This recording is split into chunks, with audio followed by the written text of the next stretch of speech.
Bonjour à toutes et à tous et bienvenue dans ce nouvel épisode de Likotak Tasoko. Très heureux de vous retrouver avec comme chaque semaine Alioune Ndiaye. Alioune ñu ngi lay nuyu di la ziar. maa ngi lay fay di la delloo ziar soxna Swag. Juste pour vous rappeler, chers internautes, n'hésitez pas à vous abonner à nos différentes pages sur Instagram, TikTok et Facebook Imali TV. Et si vous avez besoin d'entretien, n'hésitez pas. C'est www.likotaktasoko.com. Alors, Alioune, aujourd'hui, c'est un homme qui nous explique un peu que il a eu des problèmes avec sa femme Taïjini.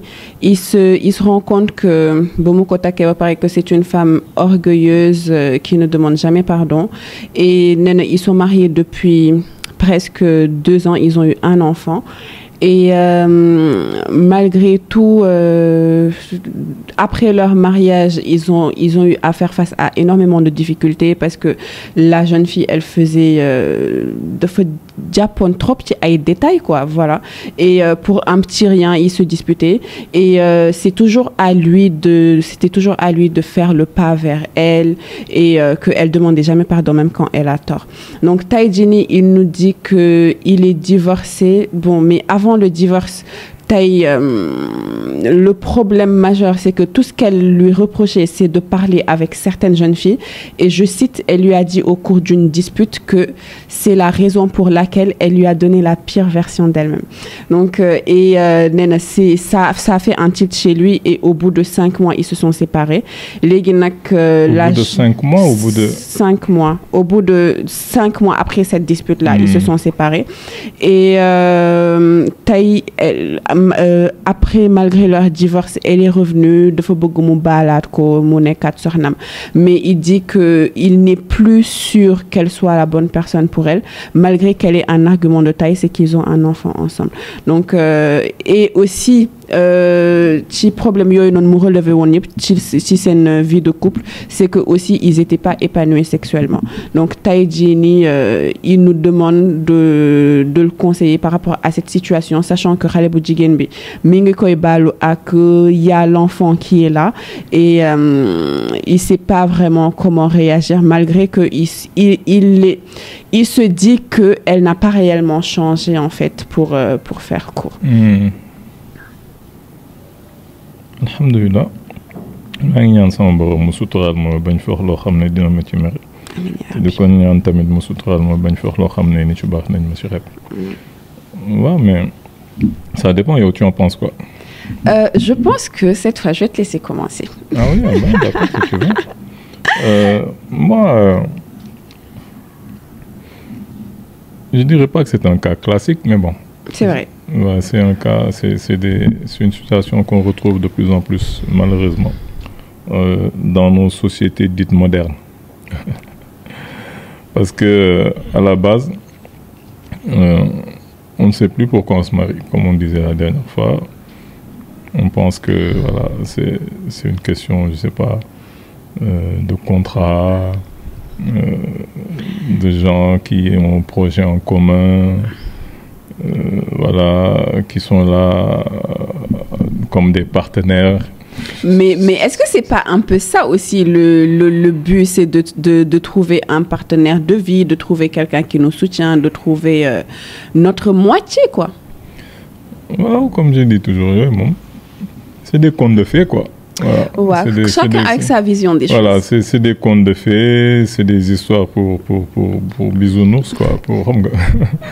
Non, mais dans la réalité des faits, c'est-à-dire que c'est une question de responsabilité à faire de mal. Chacun a ses responsabilités. Qu'on le veuille ou non, il y a un rôle pour chacun. Quand il y a des disputes tout le temps, pour moi, encore une fois, il y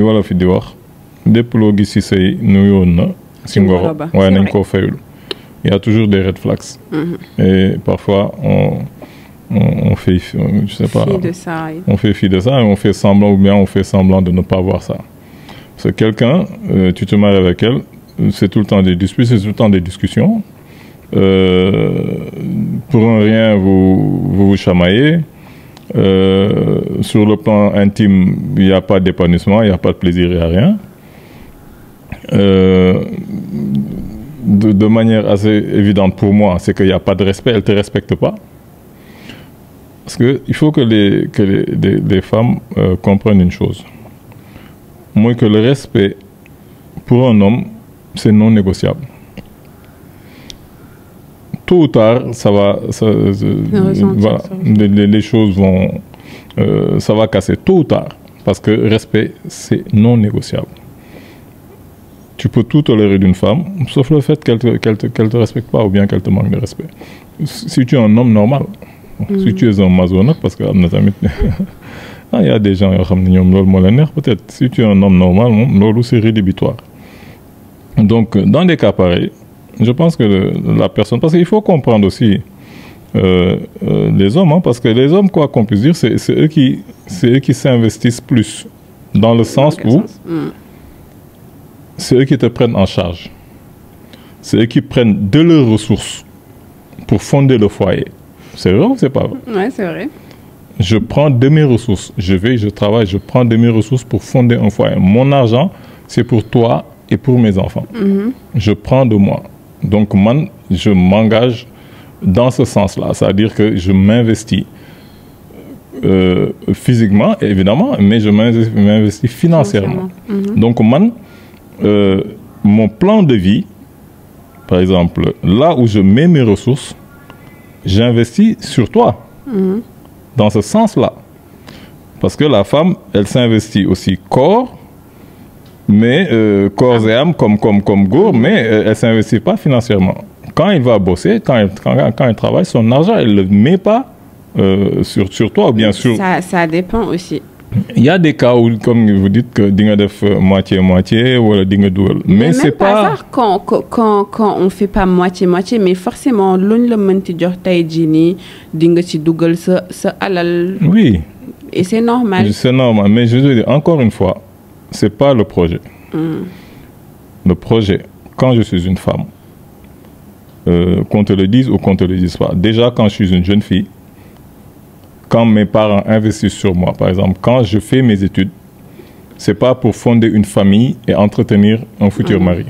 C'est pour être indépendante. C'est clair. Pour pouvoir vivre sans homme. Parce que Gori, c'est une affaire tout. C'est vrai ou c'est pas vrai? C'est vrai. Voilà. Donc, même tes parents te disent ça. Il faut d'abord être autonome. Il faut être autonome pour pouvoir faire sans les hommes.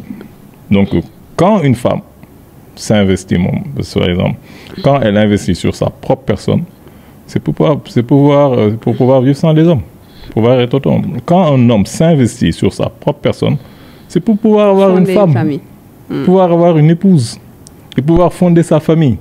Donc, le cas est plus délicat pour lui, parce qu'il a le plus à perdre. Les hommes ont le plus à perdre dans des mariages. Donc, lui, il investit, il amène toutes ses ressources. Maintenant, il voit que l'affaire, je me suis trompé, ça n'en vaut pas la peine. Ça prend du temps, tu vois, pour se désengager. C'est pas aussi facile. C'est vrai. Parce que déjà, émotionnellement, et même dans la projection, tu avais projeté plein de choses. C'est-à-dire, tu voyais ton avenir avec moi, avec les enfants. Déjà, à mes dômes, tu vois l'avenir de cet enfant, tu vois les choses. Donc, tu as du mal à te dire, je me suis trompé. Et pourtant, il y a de fortes chances vraiment que tu t'es gouré. Le mariage, aucun bonheur, il n'y a pas d'épanouissement, vous êtes tout le temps en train de vous quereller, blablabla. Dans la majeure partie des cas, elle cherche son bonheur ailleurs. Hein. Elle cherche son épanouissement ailleurs. C'est ça. Quand elle te traite comme ça, c'est qu'elle va chercher quelqu'un, elle a de l'estime pour cette personne-là. Elle a peut-être de l'admiration pour cette personne. Elle pense que Kokou Mom est le vrai homme et que toi, tu me quoi. C'est ça. Non, mais c'est vrai. Mais une femme qui te méprise, une femme qui se comporte comme ça avec toi, c'est qu'elle te méprise. Elle n'a pas de respect pour toi, elle n'a pas d'estime pour toi. Et forcément, c'est une hypergamie. De telle sorte que vous voulez toujours quelqu'un qui vous admire, qui vous estime, qui vous admire. Et cette personne-là, de manière évidente, ce n'est pas lui, ce n'est pas son mari. Donc, même si elle ne te le dit pas, elle est en train de regarder Donc, pour te dire que cette affaire, il y a une partie visible et une partie invisible que toi, tu ne vois pas. Mais même si on s'en tient à cette partie visible-là, de Dingegis, il s'est comporté pour moi en personne responsable parce qu'il a supporté. Parce que quelqu'un vous a vu des enfants, vous avez vécu un mariage il y en a plus de 2 ans, des trucs comme ça. Ça veut dire que tu as essayé de supporter l'affaire. À un moment donné, tu as vu que ça n'allait pas. Tu as vraiment bon. Si on reste, peut-être, on se dispute, ça peut dégénérer. L'enfant va grandir dans une famille instable, il n'y a aucune harmonie, c'est même pas bon pour lui. Donc je divorce. C'est ça.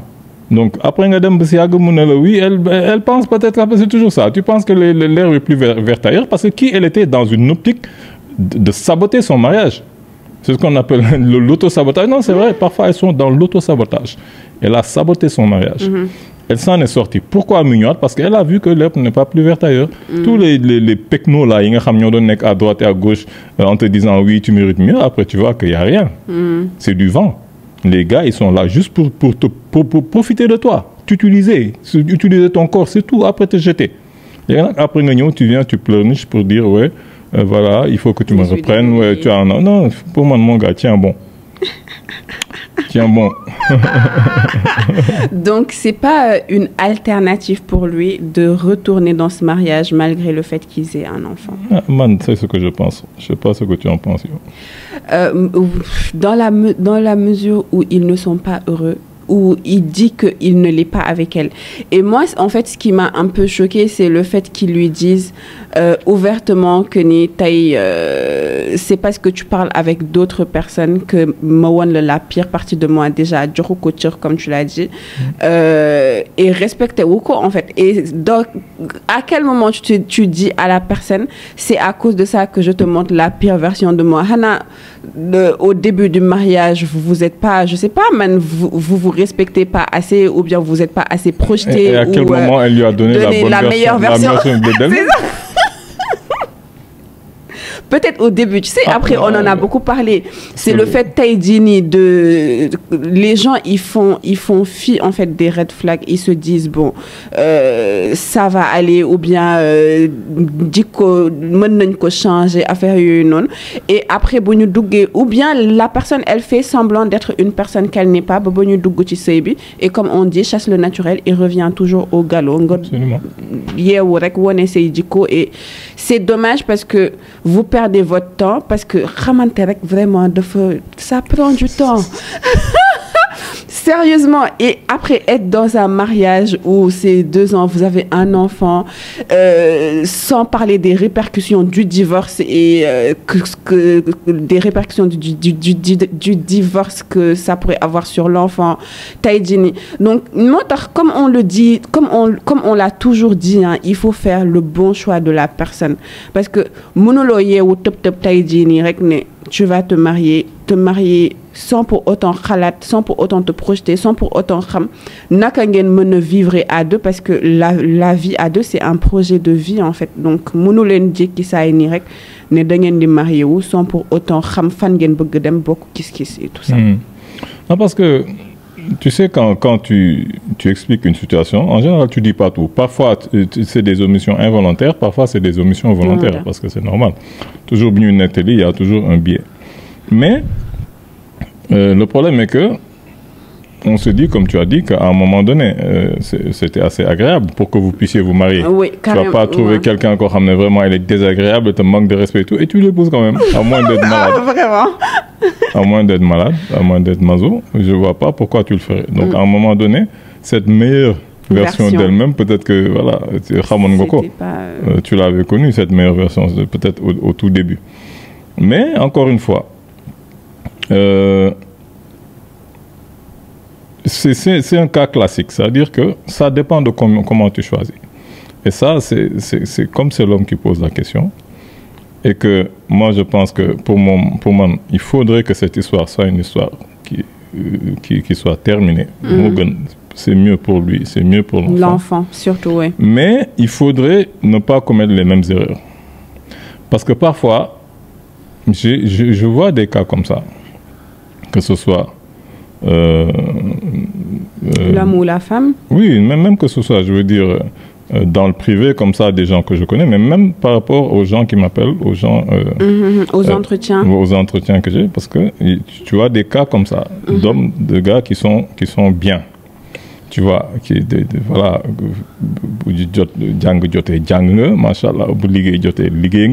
tu as une bonne situation, tu es bien sur toi, physiquement tu es au top, tu fais du sport, tu manges bien et tout, et le gars bien.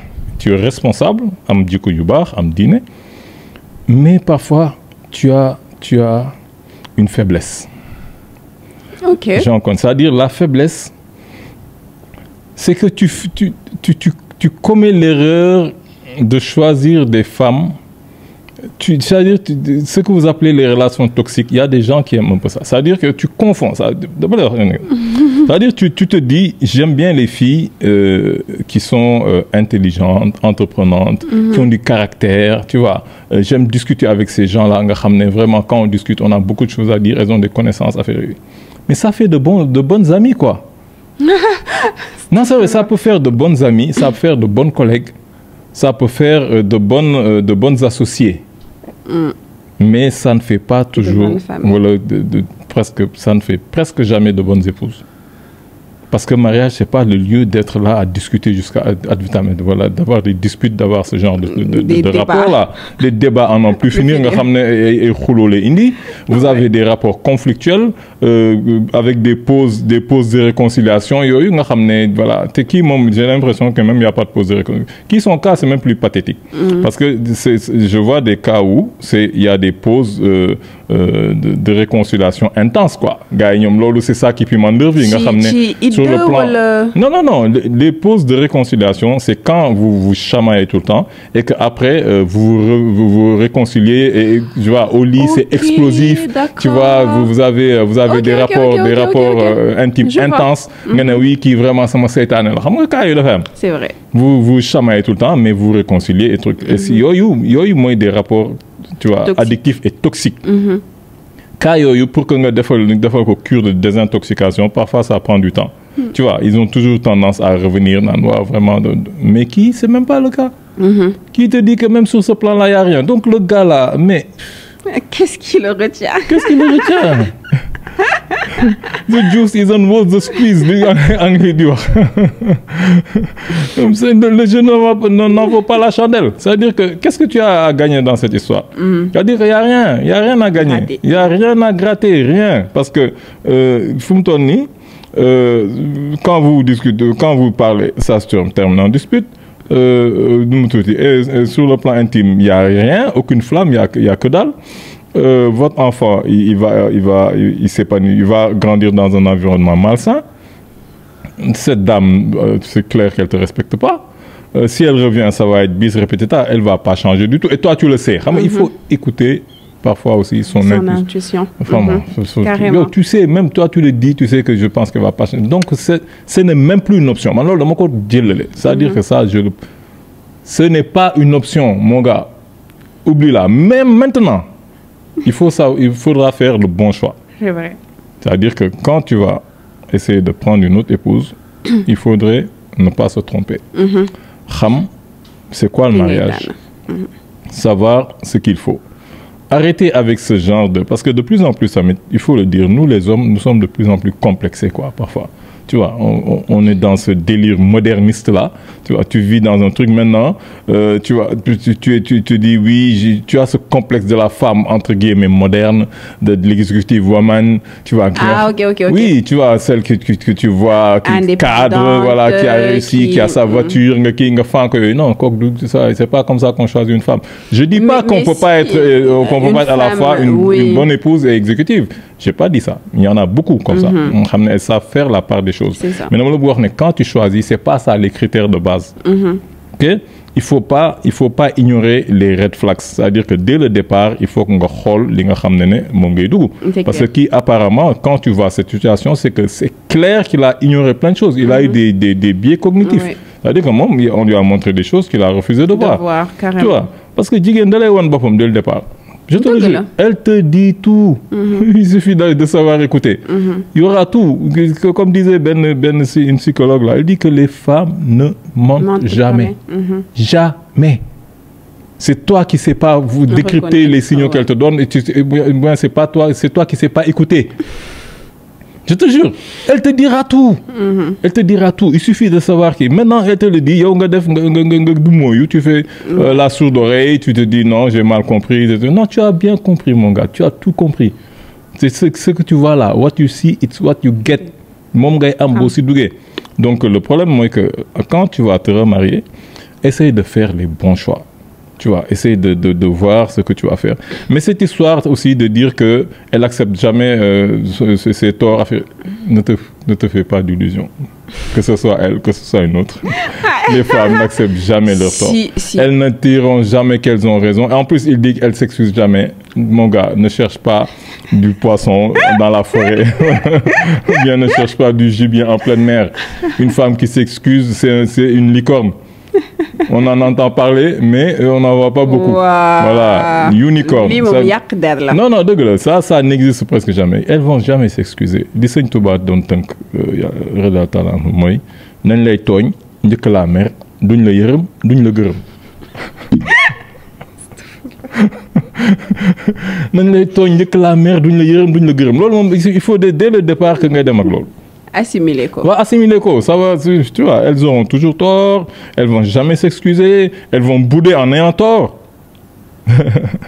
Tu vois. Mais c'est ça aussi qui fait la beauté du mariage. Ouais, non, mais c'est que je dis pas le contraire. Mais je veux dire qu'il faut que vous ça veut dire que après, quand il faut faire la part des choses. Voilà, ça veut dire que quand c'est sérieux, quand vous discutez dans le respect. Ça veut dire qu'il ne faut pas t'attendre à des choses, tu ne vas pas les avoir. Quand vous discutez dans le respect, dis-lui ce que tu as à lui dire, en sachant qu'elle va le retenir, hein, mais elle ne va jamais te dire tout de suite que tu as raison. Il ne faut pas pousser une femme jusque dans ses derniers retranchements. Non, il ne faut pas faire ça. La galanterie veut que tu dis ce que tu as à dire. Elle ne dira jamais oui, que tu as raison. Mais quand elle va se donner un talk, elle saura que tu as raison. Elle te dira jamais que oui, tu avais raison. Non, mais elle va se comporter d'une manière que tu verras que affaire bi peut-être qu'amna. Mais ça c'est encore mieux parce que après le problème il est résolu et les gens ils passent à autre chose. Voilà, mais c'est ça. Ça veut dire un homme il faut savoir où s'arrêter. C'est-à-dire que deux pouces affaire boum c'est-à-dire que il faut sinon tu te comportes comme une femme. C'est vrai. Et quand tu as un comportement de femme, parce qu'on ne sait pas, comme je te dis, le gars, on ne sait pas tout ce que il dit, peut-être pas tout. Parce que je te dis que plus avec moins, c'est-à-dire qu'il faut qu'il y ait un mâle et une femelle. Tu vois, on a toujours une prise mâle, prise femelle en électricité, c'est comme ça. Il faut qu'il y ait un mâle et une femelle. Deux mâles, ça passe pas, deux femelles, ça passe pas non plus. Quand il y a des discussions de fait c'est que peut-être où il y a deux mâles ou il y a deux femelles. Et dans ce cas-là, moi, j'ai plus l'impression qu'il y a deux femelles. Non, c'est que yo, dangay pousse affaire comme ça, di werante beaucoup diaoul. Cours même waxal ce li nga wax, tu vois, tu dis ce que tu as à dire, c'est fou là, et tu laisses en sachant que ça va faire son effet, mais tu peux pas imposer à une femme de te dire que tu as raison. Tu auras des problèmes dans ta vie. C'est-à-dire que ce soit elle, que ce soit d'autres, ne cherche jamais à faire dire à une femme qu'elle a tort et que tu as raison. C'est pas ça le projet, ça n'a aucun sens. Mon baïko avec ce truc, elle a toujours l'impression d'avoir raison. Ça veut dire elle sait qu'elle n'a pas raison, mais beaucoup poussent comme ça. Ouais. Tu vois, il faut avoir au moins cette délicatesse de pouvoir laisser la femme dire oui, voilà, mais yo, en plus, montre-lui que voilà, ça passe pas. Tu montes tes trucs. Les limites, les frontières, même, donc, telles à délimiter. Jigen bu gisee ne amul frontière xamal ne foofu amatoo jabar parce qu'elle sait que fille c'est l'anarchie, donc anarchie dans sa tête égale insécurité, et une femme ce qu'elle cherche en premier lieu c'est la sécurité. Quand elle se sent en insécurité, moi que fille si elle va trouver un autre homme qui va vraiment la mettre en sécurité. Xamal ne déjà commencé nga ñàkk jabar elle def na la am na ut na beneen plan de recherche, mais c'est vrai. Une femme ne peut pas vivre dans l'insécurité. Il faut que gars ait tel qu'on comprenne. Il faudrait que que tu puisses mettre ces garde-fous-là en tant qu'homme. Bon, maintenant, il faudrait que nga xam ban genre si tu es assez outillé pour ça. Mais encore une fois, comme je le disais, affaire bi c'est yin et yang. Il y a des hommes qui ont beaucoup de parts de féminité. Il y a des femmes qui ont parfois beaucoup de masculinité. Maintenant, si tu es un homme avec beaucoup de féminité, tu ne vas pas rester tout seul quand même. Mais tu trouveras une femme avec beaucoup de masculinité. Et c'est ce moment-là que vous faites ce compromis-là. Tu vois. Quand tu as beaucoup de masculinité, c'est que tu ne cherches pas quelqu'un qui te domine trop. Parce que, quoi qu'il en soit, quelque part, tu deviens le mâle. Parce que couple toujours non là. On te voit, tu es la femme, mais derrière, c'est toi le mâle. On voit le gars, c'est l'homme, mais derrière, c'est lui le yin, c'est toi le yang. Et ça peut marcher. C'est vrai. Mais tant que c'est dans le respect et que chacun y trouve son compte, l'homme m'en adore. Mais qui, je pense que dans son cas, cette histoire-là, il faut tirer un trait dessus. Votre enfant, il peut bien s'épanouir. Il y a des enfants qui s'épanouissent avec des parents divorcés. Parfois, ça, c'est ce qui est mieux pour lui. Et que, voilà, divorce c'est pas la fin. Voilà, exactement. C'est des choses qui se font. Et mieux vaut divorcer dans des conditions qui sont vraiment des conditions optimales. Il n'y a pas de violence, il n'y a rien. Et tu passes à autre chose et tu ne fais pas les mêmes erreurs. Oui, c'est exactement ça. Surtout d'apprendre à écouter et de lire entre les lignes, en fait, parce que c'est important. De déceler ce qu'on ne dit pas, même si on dit tout, et de savoir comment s'y prendre. Alioune, merci beaucoup. C'est moi. C'était un plaisir. Merci à nos chers internautes. N'oubliez pas de vous abonner à nos différentes pages, comme je l'ai dit. Si vous avez besoin d'entretien, d'être écouté et d'être conseillé, connectez-vous sur notre plateforme likotaktasuko.com. Merci et à la semaine prochaine, Inch'Allah.